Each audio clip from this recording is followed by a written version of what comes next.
Assalamu alaikum, dear students, and welcome to the next lecture on translation and cultural studies. And as you know, we are these days we are discussing this big cultural and ideological turn in the area of translation studies, and we started this discussion from the previous lecture where we discussed the translation as rewriting, the phenomenon of rewriting introduced by Lee Fever, and with examples and other things. And I hope the basic concept is clear in your mind, because the clarity of that concept will help us further in understanding the uh, coming ideas and theories. And our, of course, source is this book, Introducing Translation Studies by Jeremy Monday, and this is chapter number 8. And as you can see, the blue color, translation and gender, this is going to be our topic of today's lecture.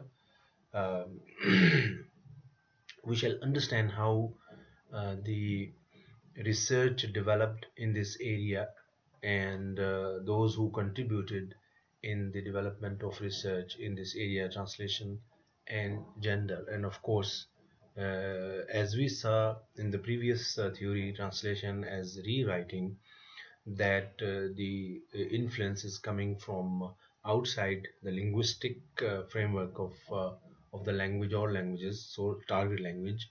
Here we see that the influence is coming from from the gender perspective.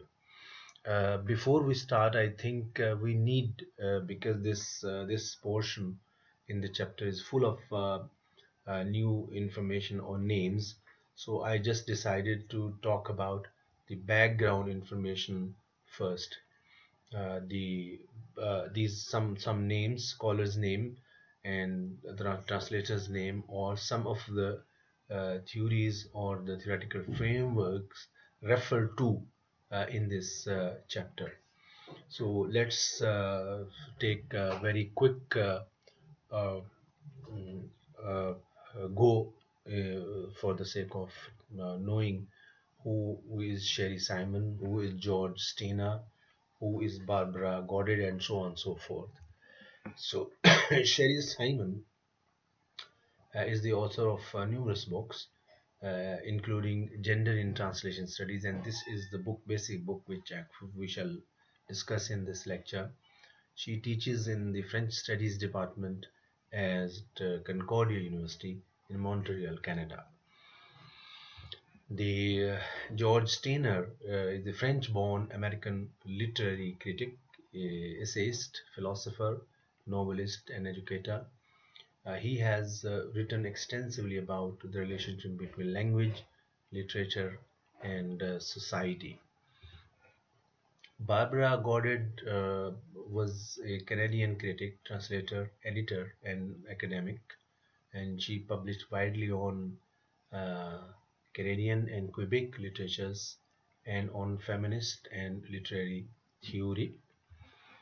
Suzanne Harwood, Montreal-born writer and translator, and she has translated many Quebec and English Canadian feminist writers. Translation metaphors. In the literature of translation studies, there are metaphors used to define translation. Translation is like this. A translation resembles this or that. So, for example, here we have two metaphors. Translation is like a woman. If it is beautiful, it is not faithful. If it is faithful, it is most certainly not beautiful. So this was, of course, translation metaphors, as we shall see after some time, is criticized by the feminist writers. Translation is inferior, like woman, to superior original, like man.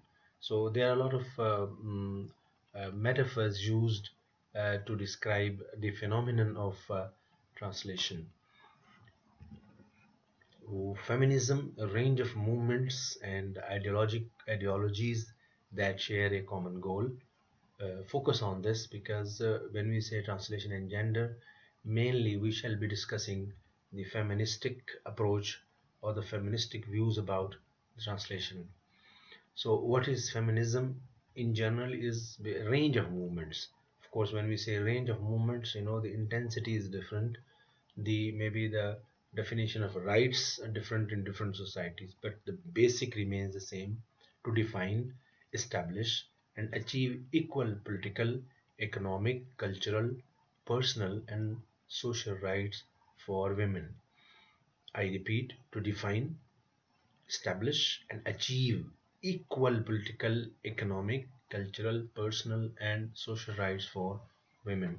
Now, when we say the range of movements, of course, we are talking about the emphasis level is different. For example, how to define women rights or how to define equality in an Islamic culture would be definitely different from how to define equality in a secular European culture. And so Asian culture is also different from the European, and so on and so forth. But the basic remains the same. That is to achieve equality for women in a society in all spheres of life. Post-structuralism is a movement, is a theory actually, an intellectual movement which rejects that human culture may be understood by means of a structure.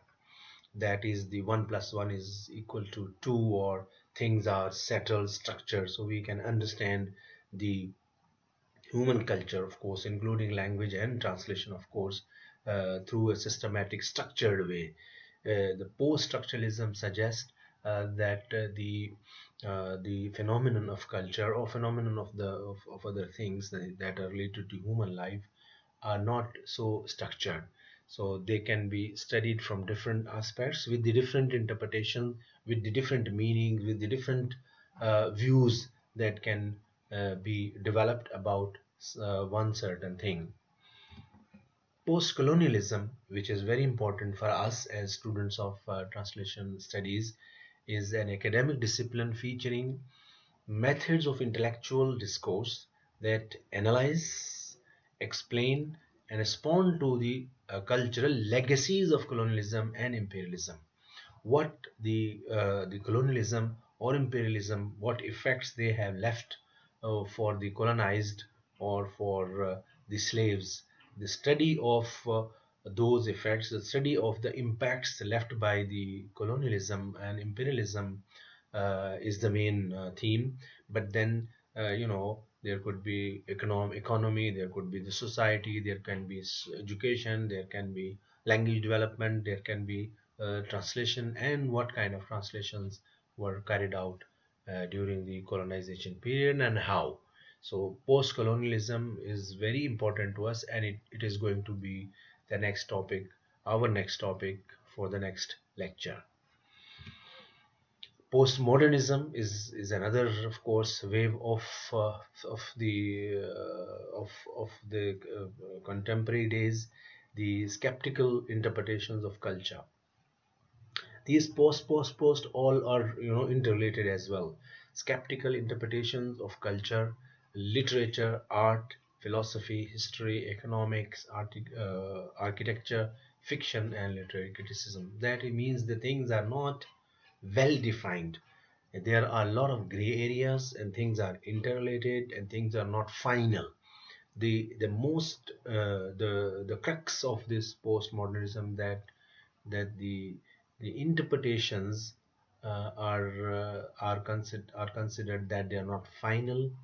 They have reached this level, but they are not final, and there is always a skepticism about the interpretations of these things. Okay, now we are now back to the theory, which is our main topic of this presentation: translation and gender.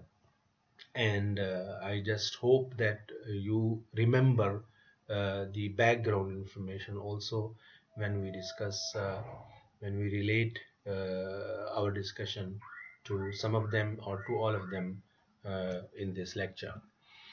So the story started from here. Intersection of cultural studies in translation is disciplinary hybridization. That means when the cultural studies took interest in languages and translation, of course, and they saw things from different angles. So the result is the disciplinary hybridization, that we have uh, the adapted theories from the cultural studies, and that help us understand many things or that are taking place in translation studies. I beg pardon. So the disciplinary hybridization. So there is a mixture of cultural studies and of course the and translation. In this, my dear students, remember that in this lecture, our focus shall remain on the work of this scholar, Sherry Simon, because she, in her book, Cultural Identity and Gender in Translation, Cultural Identity and the Politics of Transmission, in her book, she has extensively explained the theory with different kinds of examples and examples from the history and so on and so forth. So our focus shall remain on her work to understand this phenomenon, how gender, how feminism, how translation is seen, perceived, interpreted, and described from this point of view, which is the feministic point of view. The Simon, she sees translation from a gender studies angle, and she criticizes translation for often using the term culture as it is referred to an obvious and unproblematic reality. Here, I would like to refer to the post-structuralism, where the it is not easy to understand things in a structured way, because Lefevre defined culture in this way, that culture is the environment of a literary system. So she criticized that and she says, no, it is not so easy, it is not so structured. Things are so complex that one needs to be very careful about the defining culture, or how to interpret the cultural things. She sees a language of gender discrimination. She sees that in translation there is a language of discrimination. Remember, the wave has come from the feminism. So the gender discrimination in translation studies, that is the translation metaphors used, where the image of women is marginalized, is inferior as compared to men. So she is criticizing the whole situation, uh, where the translation, there are metaphors for defining translation, there are certain words that are used in the area of translation studies. So gender discrimination with its images, dominance, of course, fidelity, faithfulness, betrayal, study of translation through feminism. The focused point is, as I said earlier, and I shall be repeating this point, is that seeing translation from this angle, from the angle of the feminism, or the angle of from other, gender other than the men, because the dominant view is that this area is developed by men, and she has, of course, shown us a different angle, which is, whether we like it or we don't like it, which is, of course, to some extent it is true.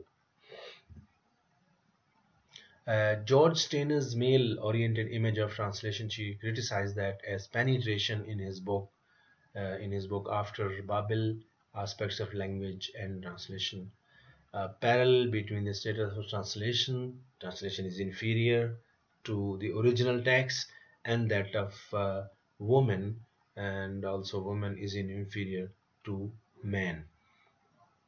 All criticism on all these things from Sherry Simon.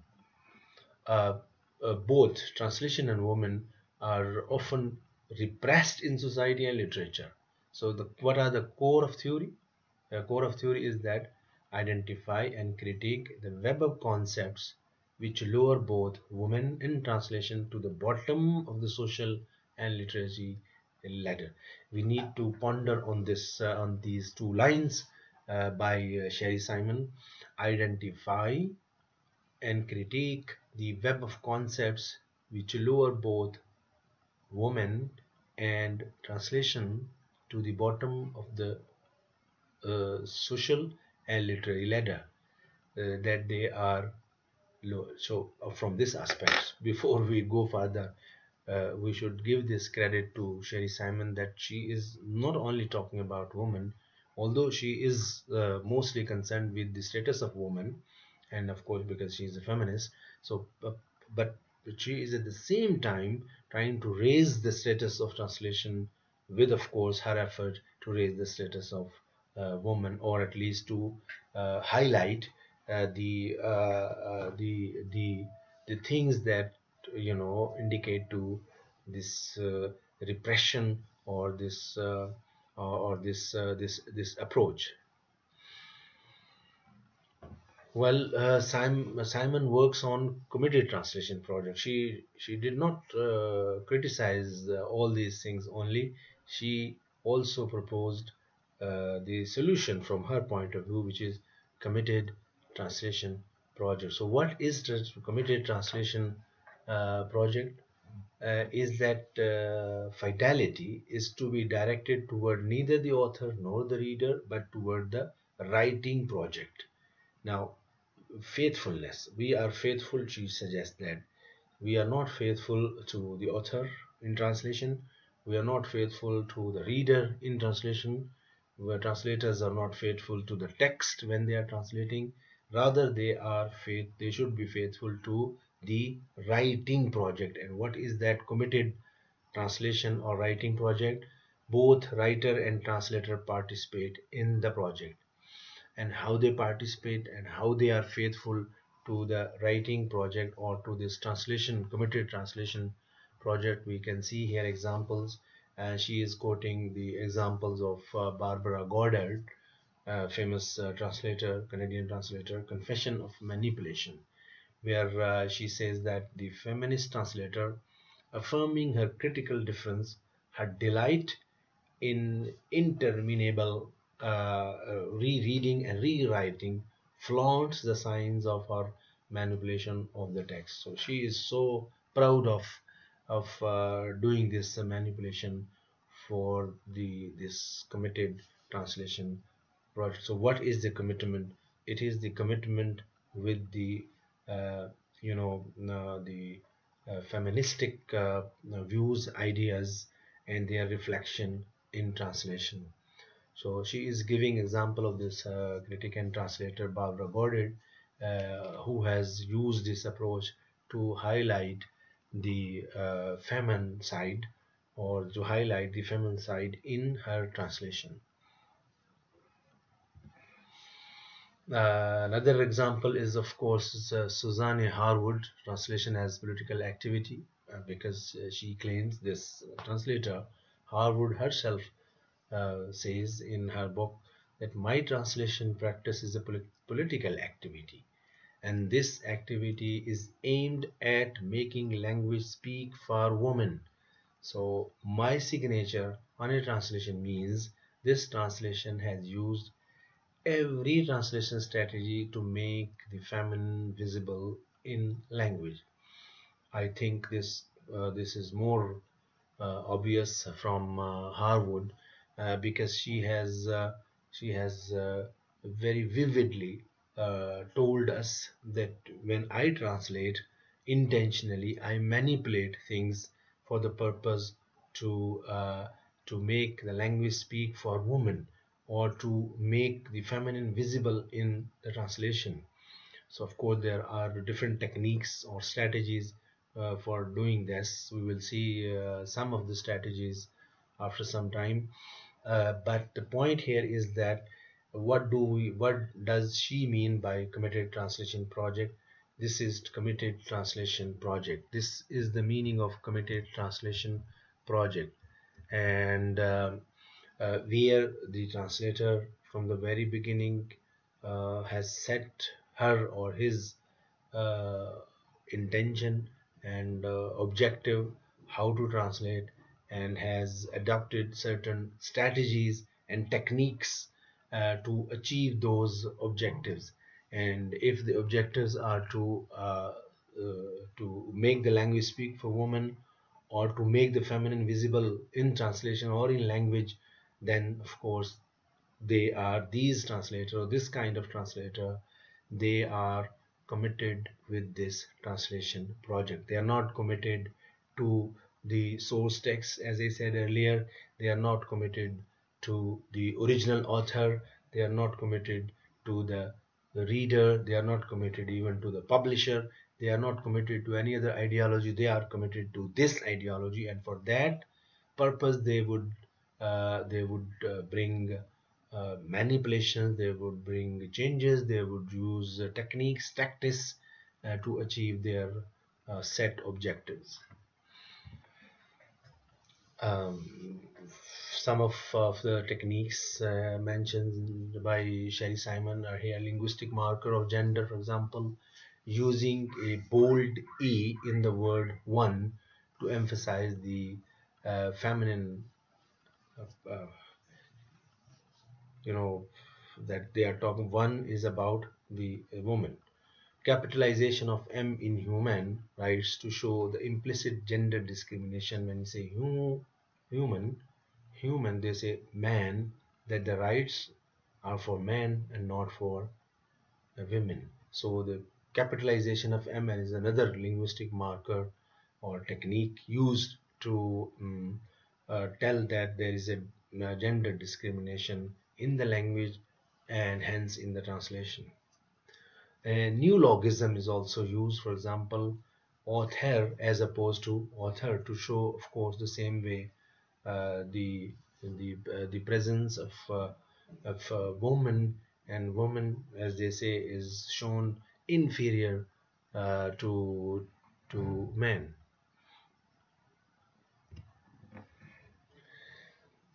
Apart from the previous things, Sherry Simon has also discussed contribution of women translation throughout history, as we can see from these great examples. Actually, uh, uh, this of course also show that the contribution of women in translation, at least in the history of in the European history, is really splendid. And here I would like, of course, for some of my female students to look into the possibility of doing research in this area. As for the Arabic translation, English, Urdu translation, English, Arabic translation, whatever. So they can also think about on the lines of the Sherry Simon to do work on the women translators in literary area, in religious side, whatever the text type or all the text type, but the contribution of women in translation and of the books. So you see the examples here: great classics of Russian literature into English by only one woman, and also 60 volumes of translation include entire work of these big names in Russian literature. And we also know Tolstoy, Dostoevsky, Chekhov.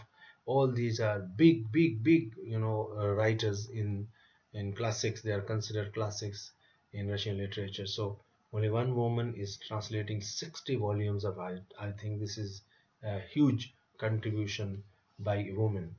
Translation of German literature by women, like these are examples. These are all women, or with the help of a man, but the major role has been played by women.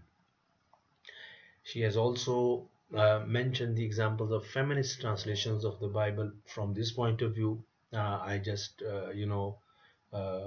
suggest once again, relating to my earlier point, that you can select the Quran translation by women throughout the history in different languages, of course, not in one language, maybe into English, maybe into Urdu, or maybe into other languages that can be included in your research, and that would be a very good contribution from this point of view, translation and gender. the conclusion of now what is the what are the main points that Sherry Simon has raised in her book. Very interesting book, I tell you. The conclusion number one is that criticism of male dominant discourse in the writings of translation studies. We can, of course, and I think this is rightly said, because this is very much true in the area of translation studies and maybe in other areas as well, and study of committed translation projects. So the to break that dominant discourse in the writings of translation studies, dominant discourse of men in the writing of translation studies, there must be a committed translation project. Here we can differ, of course. Committed translation project, whether this is a good suggestion or bad suggestion, but as a reaction, this is there right now.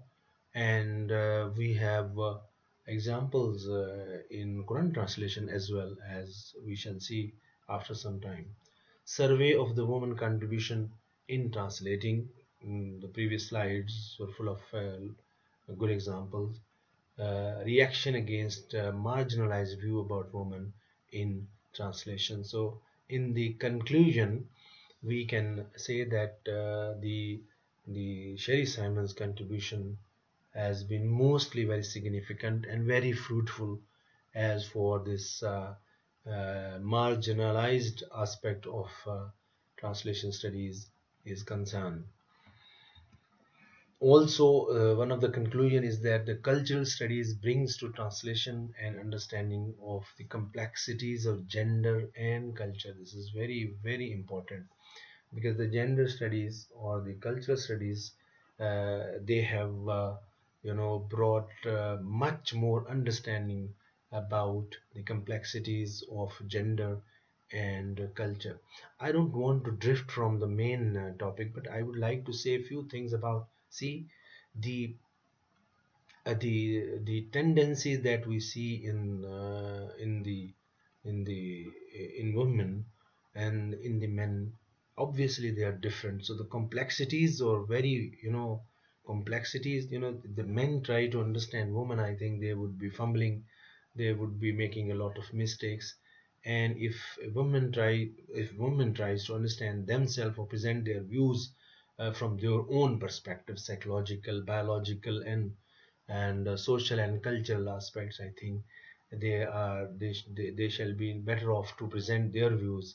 So I think the main idea here is very important as for the need for research is concerned, because uh, mm, the the research is not too much so far in this aspect.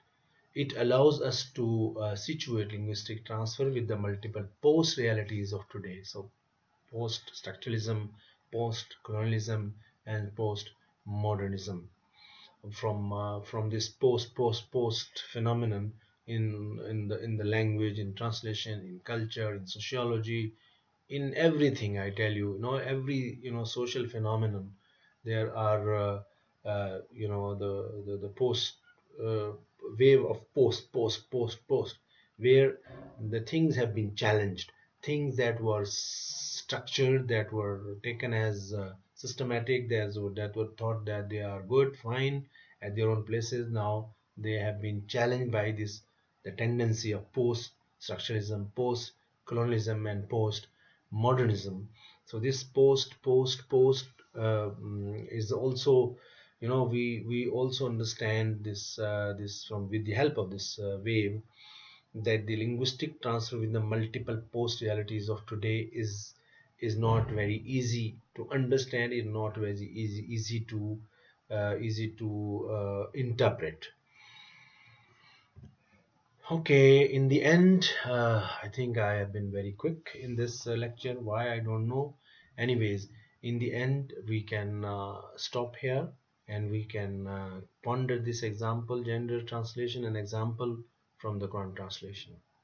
And we have this ayah where أعوذ بالله من الشيطان الرجيم بسم الله الرحمن الرحيم واللاتي تخافون نشوزهن فعظوهن واهجروهن في المضاجع وَاضْرِبُوهُنَّ فَإِنْ أَطَعْنَكُمْ فَلَا تَبْغُوا عَلَيْهِنَّ سَبِيلًا إِنَّ اللَّهَ كَانَ عَلِيًّا كَبِيرًا. Here we are, thinking the word وَاضْرِبُوهُنَّ, how it has been translated. This phrase has been translated into English, and I have one, two, three translations by men. They say, scourge them, strike them, beat them, within the bracket lightly, to incorporate the interpretation of this Vadribuhunna in some of hadith. But see the feminist translation here, Vadribuhunna, and go away from them. So you see the implication from the translation, and the way this Vadribuhunna has been translated with this, and go away from them. Mind you, my dear student, of course this translation is not in a vacuum. Of course it is also supported with some linguistic information taken from the Arabic lexicons, like Lisanul Arab, Mu'jam, Tahzibul Lugha, Jamaratul Lugha. There are other lexicons, Ma'ajim Arabiya, that they have mentioned this meaning as well. But anyways, I'm not into the discussion of which translation is good, which translation is best, which translation is correct or incorrect. I'm not discussing this. But what I want to tell you, that how the the views of feminism has been, or have been reflected in the translation in this example. And from this example, I think it becomes very clear that the feminism, there is there is Islamic feminism available in the Muslim countries, where the Muslim women also trying to of course attain their equal rights granted by Islam. These so-called Muslim societies, we claim that we are Islamic societies, but we do not recognize, and we do not actually give the equal or rights given by Islam, rights of women given by Islam. So those who are striving for that women also, they are considered the feminist. I think I'm just going out of the topic. My topic here is just the how the translation is affected by gender. A man is translating is the same text, and a woman is translating the same text. How they approach this text, is their gender responsible for the differences in their translations or not? And if yes, what are the reasons? And when we say the reasons, we go back to the cultural identity of women in certain society. And when we try to study the cultural identity of a woman in a society, we are actually studying many aspects related to the personality of women. And if we are talking about the man, we are doing the same thing here as well. Point here in translation and gender, that this part of the human society, the woman, they have been neglected, marginalized from this aspect. Their contribution has not been recognized, as Sherry Simon is telling us, and as is the case in, I think, we all know that. And the contribution is not, and also her point of views, her ideas have not been taken seriously as for the language expressions or the translations are concerned. So with this, I think idea, translation, and gender. I think I need to finish my talk. The remaining part of this main title was translation of gay text, but I'm leaving it for you people because I didn't find myself ready or comfortable to talk about this topic because this looks to me very unnatural. So maybe it's better to avoid a topic which is very difficult for you. But the point there is also same, the relationship, because it's a new area of study where people are studying the this kind of relationship and the and the language that is occurring among them in that community, and how these things are translated from one language to the other. Uh, Next reading assignment for you people is the post-colonial translation theory, which is in this chapter number 8.3. So you are required to read whatever is written under this 8.3, maybe 8.3.1 or 8.3.2 or 8.3.3 and so on till the end before 8.4. And that would be our next topic for the next lecture. Take very good care of yourself, my dear student, and thank you very much for watching this very short lecture, and see you face to face for your questions and further discussion. Assalamu alaikum.